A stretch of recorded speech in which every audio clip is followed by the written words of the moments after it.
How are you all? I hope that you all are fine. My name is Virda Nirali from Saraswati Group of Education. And today in this session we are going to revise some of the chapters and poems. Like આપણે લોકોએ પહેલાના સેશનમાં આપણે લોકોએ paper style સમજી right કે તમારી જે પેપર સ્ટાઇલ હશે સબ્જેક્ટિવ અને ઓબ્જેક્ટિવની એ કઈ રીતે હશે અને એ પહેલા આપણે થોડું રિવિઝન બી કરતા હતા રાઈટ સો રિવિઝન આપણે ટિલ સેમ 1 માંથી આપણે ચેપ્ટર 3 4 5 આપણે રિવાઇઝ થઈ ગયા છે એન્ડ સેમ 2 માંથી ચેપ્ટર 1 પોમ 1 રિવાઇઝ થઈ ગયું છે સો હવે આપણે ચેપ્ટર 2 3 4 અને 5 રિવાઇઝ થવાના બાકી છે and જેમ મેં તમને આની પહેલાના સેશનમાં કીધું હતું right as I told you in our previous session કે તમારું ઓબ્જેક્ટિવ પાર્ટ છે એ totally will be based on your chapter list right કે એ તમારું ચેપ્ટરના બેસિસ પર જ હશે ચેપ્ટર અને પોમના બેસિસ પર રાઈટ સો ગ્રામર પોર્શન હશે બટ એ કેમાં હશે એ તમારું આવશે બ્લેન્ક્સમાં રાઈટ બ્લેન્ક્સમાં યા મેચ ધ ફોલોઈંગમાં અધરવાઇઝ ટ્રુ ઓર ફોલ્સ છે એમસીક્યુ છે વન વર્ડ આન્સર છે વન સેન્ટેન્સ આન્સર એમાં તમારે મોસ્ટ પ્રોબેબલી બધું આ જ હશે ચેપ્ટરનું રાઈટ તો એના માટે દીદી તમને બધા જે હવે આપણા જેટલા ચેપ્ટર્સ બાકી છે એ બધા તમને ફટાફટ રિવાઇઝ કરાવી દેશે આ સેશનમાં અને નેક્સ્ટ સેશનમાં તમને લોકોને એક વર્કશીટ આપશે ઓબ્જેક્ટિવની કે તમને જેની પ્રેક્ટિસ કે કઈ રીતે હશે એની તમને થોડો આઈડિયા આવે એટલા માટે right So, let's start with our chapter number 2, that is Tom Thumb.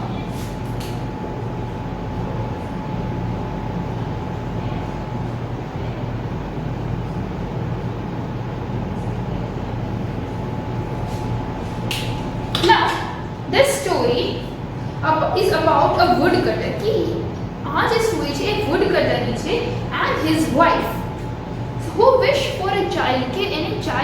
એને કોઈ બેબી નથી તો એ એક બેબીની વિશ કરે છે so their wish comes true when they are blessed with a boy કે એની વિશ છે એ ટ્રુ સાચી થઈ ગઈ જ્યારે એને બોય આવ્યો but the little boy is no bigger than the size of a thumb પણ એને જે બોય આવ્યો ને બેબી બોય તો એની સાઇઝ કે એટલી તો હોય but this boy is no bigger એ એવડો મોટો હતો નહીં એની સાઇઝ કેટલી હતી આપણા થંબ જેટલી right આપણો થંબો એવડી સાઇઝ નહીં હતો so however he is well loved by his parents ભલે એટલો નાનો બટ એના પેરેન્ટ્સ એને બહુ જ લવ કરતા આપણા પેરેન્ટ્સ આપણને બહુ જ લવ કરે છે ને યસ તો એવી જ રીતે એના પેરેન્ટ્સ પણ એને બહુ લવ કરતા હતા and he returns their love અને એ પણ સામે એટલી જ એના પેરેન્ટ્સની કેર કરે છે and એને લવ કરે છે so a woodcutter sat in his cottage one night warming himself by the fire એક દિવસ એ કોટેજમાં એના ઘરમાં રાતે બેઠા હોય છે અને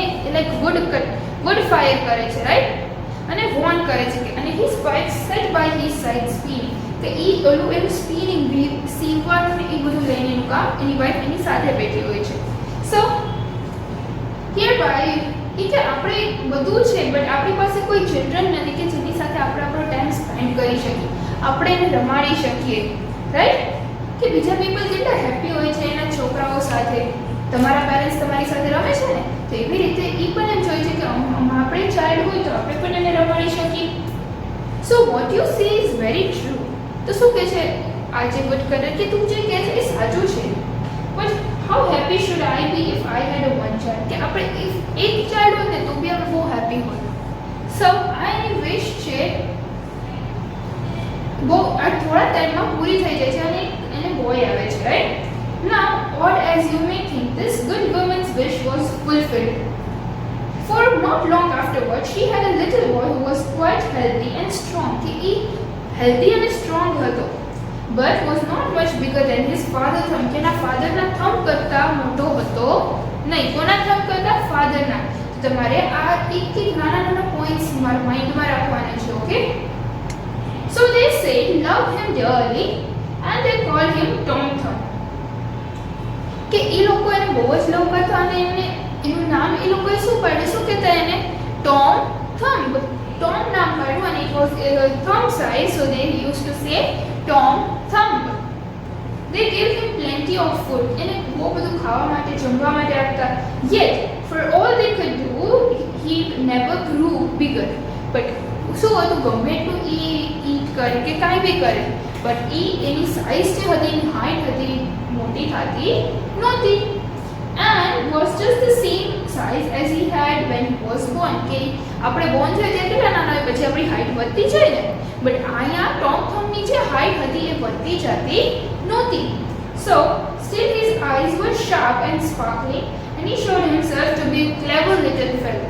કે એની આઈઝ હતી એકદમ સ્પાર્કલ શાઇનિંગ હતી અને એકદમ ફાઇન સ્માર્ટ એવી શાર્પ હતી અને એ કેવું હતું, બહુ ક્લેવર હતું, બહુ ઇન્ટેલિજન્ટ હતું Tom thumb. So one day as the woodcutter was getting ready, જ્યારે એ woodcutter એના ફાધર રેડી થઈને ફોરેસ્ટમાં જાય છે right to cut the wood, તો એ કહે છે કે આઈ વિશ કે મારી સાથે કોઈ હોત woodcutter એવું કહે છે કે જે કાટ ચલાવે અને I want to make heist કે હું ફટાફટ ત્યાં પહોંચી શકું. ઓ ફાધર ક્રાઇડ ટોમ. પછી ટોમ એને શું કહે છે કે I will make sure that the cart will be in the woods, કે હું ધ્યાન રાખીશ કે કાટ છે એ બરાબર જ ચાલશે by the time you want it, કે તમારે જ્યારે પહોંચવું હશે ત્યાં એ ટાઈમે પહોંચી જશે રાઈટ. બટ એ કે એમ કેમ પોસિબલ થશે કે woodcutter લાગે છે how can that be? So you cannot reach up to the horse bridle, કે તું તો હોર્સના ત્યાં સુધી પહોંચી પણ નથી શકતો તો તું કેમ ચલાવીશ? So never mind that, એ તમે ફાધરમાં એવું મગજમાં ન લ્યો. said Tom, if my mother will only harness the horse, કે એ મને ત્યાં સુધી ખાલી હાર્નેસ સુધી ત્યાં બેસાડી દેશે then I will get into his ear. પછી હું એના કાનમાં પાસે જઈને અને એને હું રસ્તો કહીશ કે તારે આ સાઈડ આ ડિરેક્શનમાં જવાનું છે, પેલા રાઈટ લે પછી લેફ્ટ લે, કઈ ડિરેક્શનમાં જવાનું છે that I will say. And well, said the father, let us try this. Okay, ચલો આપણે એકવાર ટ્રાય કરીએ. So the mother harnessed the horse to the cart. એ એને બેસાડે છે અને એ ત્યાં બેસી જાય છે અને પછી એક્ઝેક્ટલી રસ્તો દેખાતો જાય છે, ગો ઓન, સ્ટોપ, બધી ઇન્સ્ટ્રક્શન્સ આપે છે. So the horse went on just as well if the woodcutter had driven it himself into the wood. એવી જ રીતે ચાલવા માંડ્યું જેમ કે woodcutter ખુદ ચલાવતો એમ જ horse ચાલતો હતો.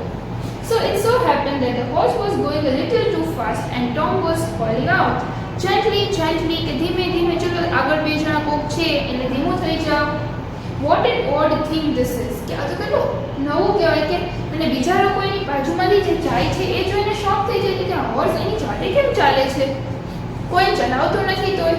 બટ એ જે ટોમ થમ્બને કોઈ જોઈ શકતા નહોતા. So upon seeing his father he cried out, see father here. અને જ્યાં એનું ફાધર હોય છે ત્યાં એ પહોંચી જાય છે ત્યાં એ તરત જ જોશથી રાડ પાડે, see father, એ કે હું પહોંચી ગયો અહીંયા અને I am with the cart, હું કાર્ટ લઈને આવી ગયો છું all right અને એકદમ safely. So now take me down, હવે મને નીચે ઉતારી દો. So his father took hold of the horse with one hand. એક હાથથી હોર્સને પકડે છે અને એક હાથથી ટોમ થમ્બને લે છે. Where he sat, પછી બંને ત્યાં બેસીને શાંતિથી બેસે છે. So this is the story of Tom Thumb. I hope that you recalled કે તમને લોકોને સ્ટોરી જે હતી એ રિકોલ થઈ ગઈ હશે રાઈટ, થઈ ગઈ છે ને? Okay, so now let us move to our poem number 2. કે હવે આપણે લોકો આપણી poem number 2 જે છે how the little kites learn to fly. Let us recall that.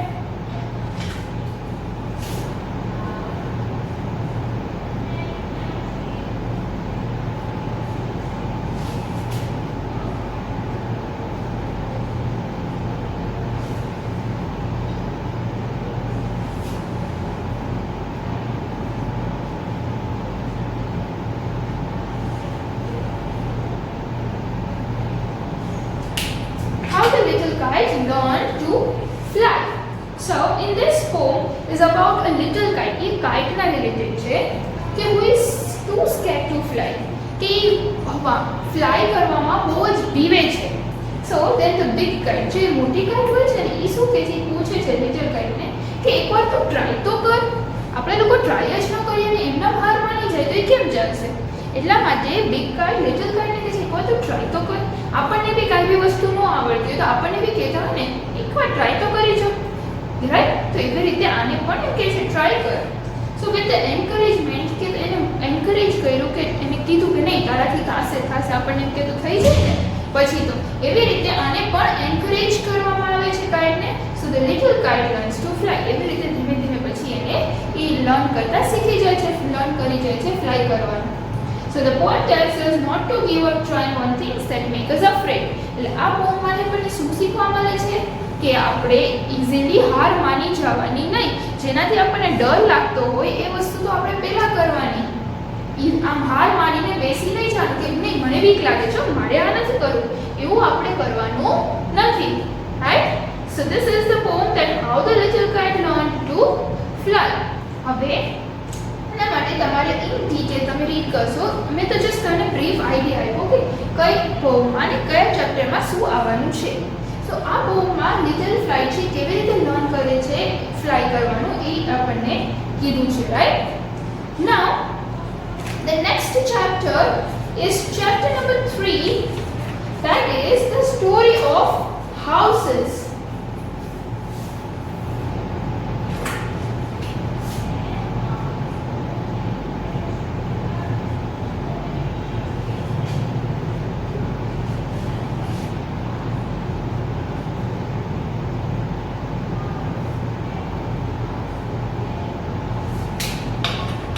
The story of houses, right?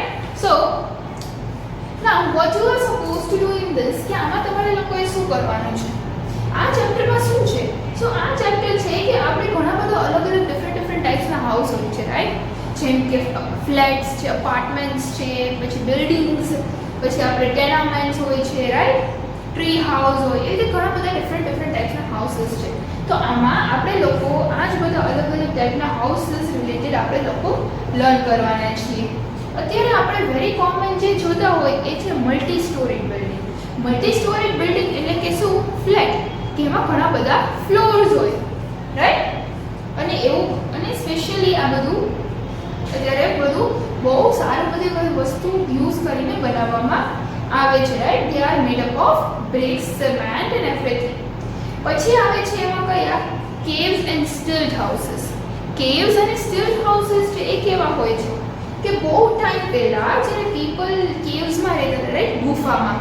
This કેવ houses which have been found in many places through, કે આવા કેવ હાઉસીસ ઘણી બધી જગ્યાએ આપણને જોવા મળે છે. So both homes and places of worship, કે આવા કેવ હાઉસીસ ઘર અને વર્શિપ એઝ અ ટેમ્પલ પણ બનાવવામાં આવે છે. In some parts of northern China, millions of people still live in caves. કે ઘણા બધા એવા ચાઇનાના ઘણા એવા બધા એરિયામાં હજી લોકો સ્ટીલ હાઉસીસમાં જ રહે છે. After living in caves for many years, કે કેવ્સમાં રહ્યા પછી people build houses on the banks of river અને લેક. કેવ્સમાં રહ્યા પછી લોકો રિવર કા લેક પાસે હાઉસીસ બનાવે છે. And they build this houses on stilt, કે એ લોકો શેના ઉપર બનાવે? સ્ટીલ્ટ એટલે કે લાંબા પાઇપ જેવું હોય એના ઉપર એ પેલા ગોઠવી દે, પછી એના ઉપર ફ્લેટ સરફેસ બનાવે. કેવી રીતે ખબર છે? જો અહીંયા રિવર કેવું કાંઈ છે, પેલા અહીંયા છે ને પાઇપ બધા લગાવે. રાઈટ? પછી અહીંયા સરફેસ બનાવે અને હવે અહીંયા છે ને એનું હાઉસ બિલ્ડ કરે. રાઈટ? સો અહીંયા પછી છે ને સ્ટેરકેસ હોય, એટલે અહીંયા ચડીને જવાનું, પછી અહીંયા તમારું ઘર આવે. રાઈટ? તો આવી રીતે છે એને કહેવાય કેવ્સ એન્ડ સ્ટિલ્ટ હાઉસીસ. તો આ જે છે એને સ્ટિલ્ટ કહેવાય. રાઈટ? કે એક પ્લેટફોર્મ પછી ક્રિએટ થાય એની ઉપર આપણું ઘર બને છે. પછી આવે છે ટ્રી હાઉસ. તો ટ્રી હાઉસ તો તમને બધાને ખબર હશે કે ટ્રી પર જે હાઉસ બનાવવામાં આવે છે એને ટ્રી હાઉસ કહેવાય છે. રાઈટ? કે જંગલમાં જે લોકો રહેતા હોય એ લોકો ટ્રી હાઉસ પણ બનાવે કે જેનાથી એ લોકો વાઇલ્ડ એનિમલ્સથી બચી શકે એટલા માટે. Okay?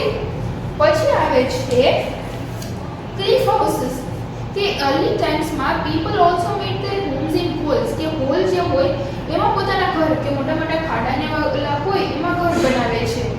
Right? On side of Rocky cliff, કે એક બાજુ રોક્સ હોય અને ત્યાં જેનું અહીંયા ઘર જાતું એવી રીતે. So they use a long rope or a pole to climb up, કે એ લોકો મોટી દોરી કાંઈ એવું રસ્સી જેવું લે કે જેનાથી પોતાના ઘર સુધી પહોંચી શકે છે. એન્ડ પછી આવે છે એડોબ્સ. તો એડોબ્સ બી કેવું હોય કે નેટિવ અમેરિકન્સ છે ને આવા મોડ હાઉસીસ, મોડના બનાવ્યા ઘર, અને તે ઓફન પેઇન્ટ યલો, એ યલો કલરના જ બધા ઘર પેઇન્ટ કરે. અને એ એટલા ભેગા બનાવે કે આપણને એક લાગે આ એક મોટું ઘર છે, બટ એ બધા ડિફરન્ટ અલગ હાઉસીસ હોય છે. બટ એવા જોઈન્ટ બનાવે કે આપણને લાગે આ તો એક સિટીની જેમ એક બધા એક મોટું હાઉસ હોય એવું લાગે. પછી આવે છે ઇગ્લુ. ઇગ્લુ આપણને ક્યાં જોવા મળે? It can be shown in snowy રિજનમાં, ક્યાંક જ્યાં બરફ થતો હોય એવા રિજનમાં. અને એ બને પણ શેનાથી? એ સ્નોથી જ બને છે, ઇગ્લુ. પછી આવે છે ગ્રાસ થેચ્ડ હાઉસીસ. So એ grass thatched houses may be found in some countries in આફ્રિકામાં જોવા મળે છે. અને here houses with high pointed roofs કે કેવો હોય કે જો એનું આમ હાઈ પોઇન્ટ રૂફ આવું પોઇન્ટેડ હોય, રાઈટ? અને પછી અહીંયા એનું આમ ઘર આવતું હોય, right? They are covered with branches of dried grass કે સૂકા ઘાસથી આ છે ને આ રૂફ કવર થયેલું હોય છે. And the walls are made of mud and woven mats કે આ walls એની જે છે એ mud માટીથી બનેલી હોય છે. The houses stay very cool in hot regions કે આ હાઉસીસ ઠંડા રહે કે માટી ઠંડી હોય એનાથી, એટલા માટે હાઉસીસ છે એ બહુ કૂલ રહે છે. And keep out the heavy rains, heavy રેન્સને પણ અંદર આવવા દેતું નથી. પછી આવે છે ટેન્ટ. તો ટેન્ટનો તો તમને આઈડિયા હશે જ, ટેન્ટ કેવું લાગે, રાઈટ? ટેન્ટ આપણે ગમે ત્યાં આપણે જઈએ તો આપણે એને કેરી કરી શકીએ, ઓકે? Tent houses. પછી આવે છે ટીપીસ. તો ટીપીસ પણ એ ટેન્ટ જેવું જ હોય છે. સો આ બધા છે આપણા સ્ટોરી ઓફ હાઉસીસ કે ડિફરન્ટ કેવા હાઉસીસ હોય છે, okay? Now comes our poem, that is listen. Now comes our poem number 3, that is listen.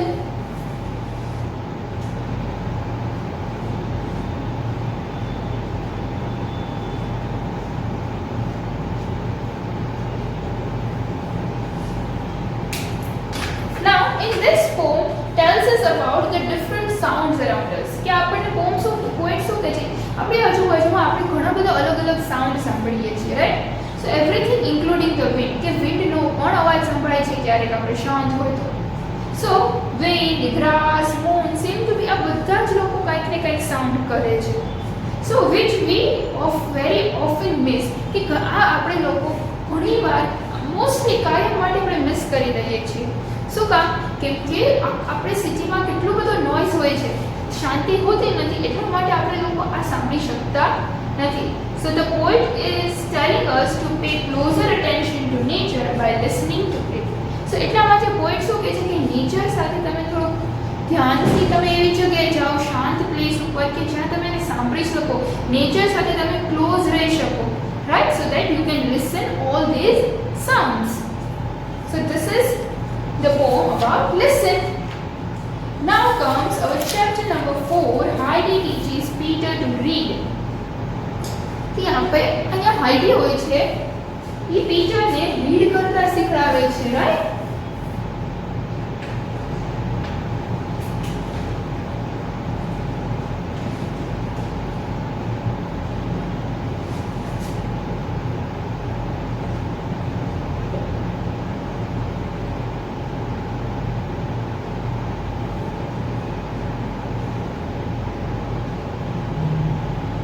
Heidi teaches Peter to read. So Heidi, an 8-year-old girl, Heidi જે હોય છે એ 8 વર્ષની નાની girl હોય છે, lived with her grandmother high up in the mountains. એ એના grandmother સાથે રહેતી હોય છે mountains પર of Switzerland. Now her friend, એનો friend હોય છે Peter, was a goatherd, right?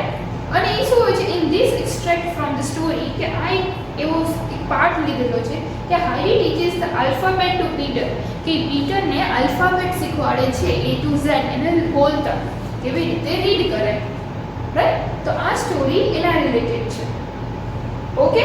Heidi teaches Peter to read. કેવી રીતે છે એ લોકો તમે હવે એને ઇન ડિટેલ રીડ કરશો તો તમને એનો આઈડિયા આવી જશે. Then comes our poem number 4, that is the land of Nod.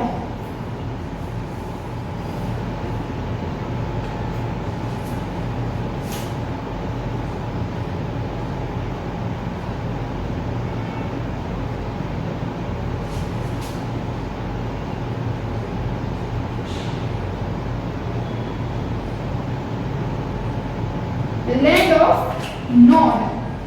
Now in this, હવે આમાં શું છે આ પોએમમાં કે the poet describes how the poet goes to the land of dreams. કે આ પોએમમાં પોએટ એમ કહે છે કે કેવી રીતે જે છે પોએટ એ પોતાના ડ્રીમ્સ, લેન્ડ ઓફ ડ્રીમ્સ કે સપનાની દુનિયામાં જાય છે. આપણે દરરોજ રાતે સપનું જોઈએ ને, હા, તો દેટ ઇઝ સપનો કી દુનિયા. he sees many strange sight there. એ ત્યાં સપનામાં આપણે ઘણી બધી અજીબ વસ્તુ જોઈએ કે જે આપણે ક્યારે ના જોઈ હોય. Some of which are also frightening. એમાંથી ઘણી ક્યારેક આપણને ડરાવનું સપનું પણ આવે છે ને, બીક લાગી જાય એવું. તો એવું બીક લાગે એવું પણ ઘણી બધી વસ્તુ હોય છે. He is all alone in the land of dreams. કે એ એકલા જ હોય છે પોએટ એના ડ્રીમ્સમાં. તો ઓફકોર્સ કે આપણો ડ્રીમ છે તો આપણે એમાં એકલા જ હોય ને, આપણી સાથે કોઈ બીજું તો સાથે ન આવ્યું હોય. તો એમ એ એકલા હોય છે and with no one to tell him what to do. અને કોઈ એની સાથે હોતું નથી કે શું કરવું એ કહેવા માટે. સપનામાં થોડી ના કોઈ આવવાનું છે, right? So, but try as he might, he cannot go back to the land of dreams during the day. એ ઘણી વાર ટ્રાય કરે છે કે પાછો એ દુનિયામાં જાય ડે ટાઈમમાં, એટલે દિવસે. બટ દિવસે આપણે લોકો સપનું જોઈ શકતા નથી, કેમ કે આપણે દિવસે સૂતા નથી, આપણે લોકો વર્ક કરતા હોઈએ છીએ, રાઈટ? તો એ આપણે જ્યારે સૂઈએ રાતે ત્યારે જ આપણને એ સપનું તો એ ટ્રાય કરે છે કે હું દિવસના પણ ત્યાં જાઉં, but he is not getting back over there during the daytime. So this is the poem of the land of Nod. હવે આવે છે next, that is King Solomon and the baker.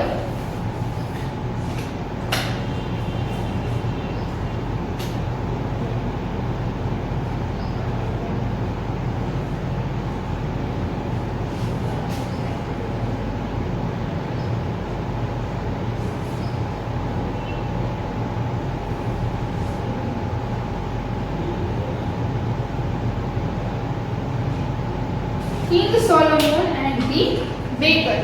આ પ્લેમાં શું છે is about King Solomon's sense of justice. કે king હોય છે Solomon કે એ કેવો ન્યાય આપે છે.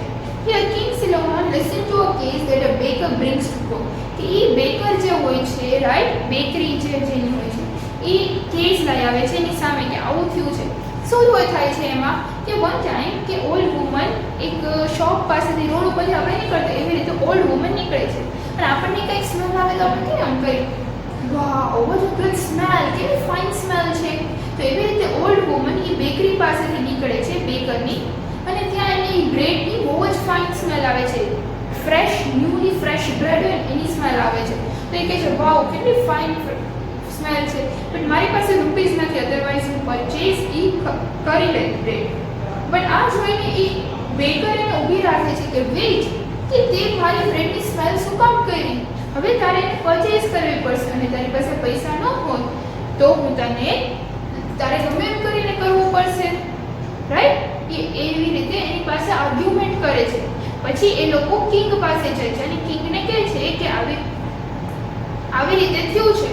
તો ઓકે, પછી શું કહે છે એને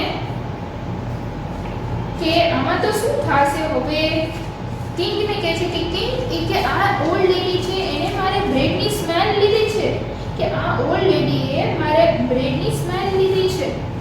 તો સ્મેલ લેવાના થોડી ને કે પૈસા હોય, આપણે લોકો કંઈ જતા હોય બહાર તો એની સ્મેલ આવે તો થોડી ને કોઈ આપણી પાસેથી પૈસા લે છે, નહીં ને? તો એવી રીતે આમાં પણ એમ કહે છે કે આના તો ઓલ્ડ લેડી કે મેં તો જસ્ટ સ્મેલ લીધી છે અને ઇફ મારી પાસે રૂપીઝ હોત તો હું બ્રેડ પરચેઝ પણ કરવાની હતી, પણ મારી પાસે રૂપીઝ નથી એટલા માટે. તો એ કે છે નહીં, તારે મારે પૈસા દેવા જ પડશે. અને કિંગને કહે છે કે તમે જસ્ટિસ આપો.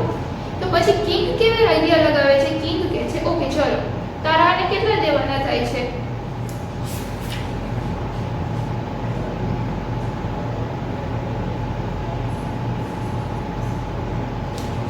તો પછી શું કહે છે, એ વુમનને કહે છે કે તમારી પાસે કેટલા કોઈન્સ છે, કિંગ પૂછે. તો વુમન શું કહે છે કે મારી પાસે તો 4 કોઈન્સ છે. તો ઓકે 4 કોઈન્સ છે ને, હવે એનો છે ને એ 4 કોઈન્સને લઈને એ કે આમ નીચે પાડ અવાજ આમ કરે છે. તો પછી કિંગ સોલોમન શું કહે છે ઓકે તો ચલો બેકરને કહે છે કે આપ તને શું સંભળાયું, કે કોઈન્સનો અવાજ. તો કે તને તારા મળી ગયા કોઈન્સ. ઠીક છે, પછી બેકર કાંઈ બોલી શકતો નથી. કિંગ શું કહે છે કે જેમ એને તારા બ્રેડની સ્મેલ લીધી એમ તેના પૈસાનો અવાજ સાંભળી લીધો. તો થઈ ગયું ને એક સરખું જ. આ સાંભળીને આ વસ્તુ જોઈને પછી બેકર બોલી શકતો નથી, કેમ કે બેકર જે હોય છે એ ખોટો હોય છે, રાઈટ? એટલા માટે બેકર કાંઈ બોલી શકતો નથી અને કિંગ આવી રીતે જસ્ટિસ કરે છે ઓલ્ડ વુમનને. Okay, so this is the story of King Solomon and the baker. And the last poem, that is poem number 5, The Shower.